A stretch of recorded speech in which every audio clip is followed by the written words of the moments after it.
どうも、嫌いな言葉はまたいつか、大地です。ということでね、さあ、今日はね、初めての Vlog 編ですから、僕、だらだら、このもう等身大のね、姿を映さずに、こう、椅子に座ってね、くっちゃべるのも好きなタイプなんで、今回は Vlog 編ということで、ね、初ですからね、記念には動画を撮ってどんどん残しておかないといけないんで、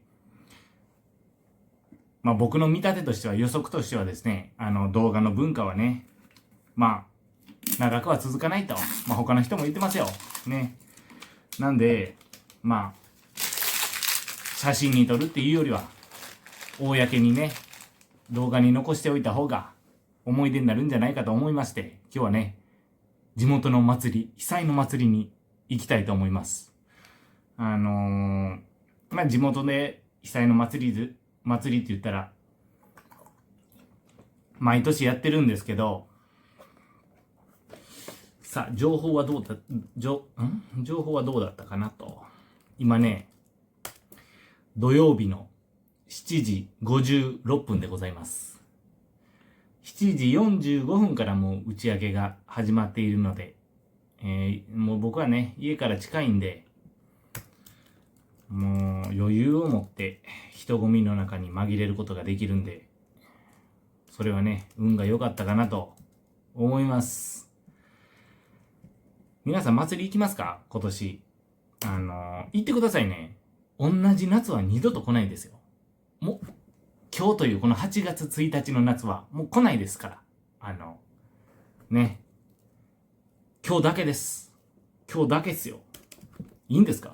そう考えたらもう怖くないですか？何も怖いものはないですよ。そう考えたら。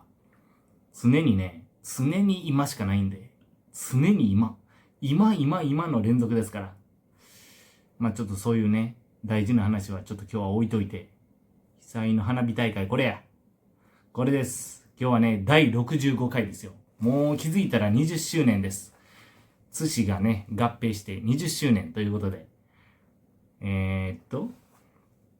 8月1日今日は雨天じゃないので、今日結構中ですね。素晴らしい。素晴らしいです。素晴らしい仕上がりです。ね、今日は雨でもなかったので、今日はあいにくの雨ですがというね、始まり方じゃなくてよかったと思います。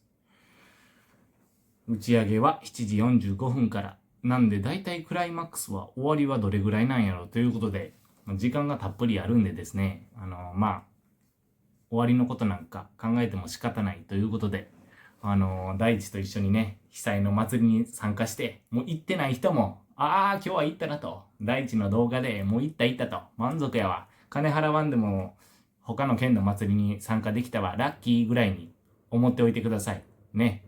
今はわざわざ足で運ばなくてもね、いろんな景色が見れるような時代なんで、それでは、聞こえますか？この、小雨のような音が。ポンポンポンポン。光った今。ね。楽しみましょう。それでは、たまやー